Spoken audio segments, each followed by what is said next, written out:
Is your picture-in-picture PIP feature not working on your iPhone? This can happen due to software bugs, incorrect settings, or app compatibility issues.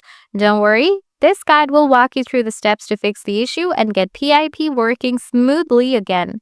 Let's dive right in. Solution 1. Ensure PIP is enabled.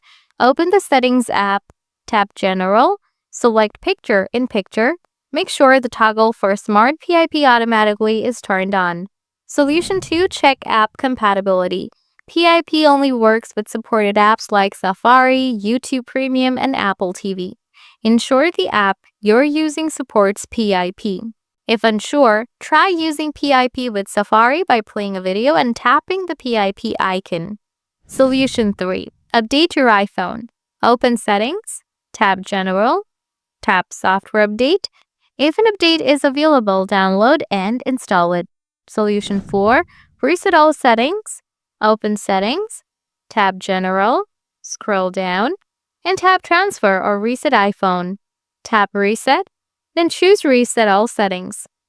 Confirm when prompted. This will reset system settings but won't erase your data. So guys, that's how you fix picture-in-picture mode not working issue on iPhone. If the video helped to fix the issue, don't forget to hit the like button. Still facing the issue? Leave a comment below and I'll get back to you real soon. Thanks for watching.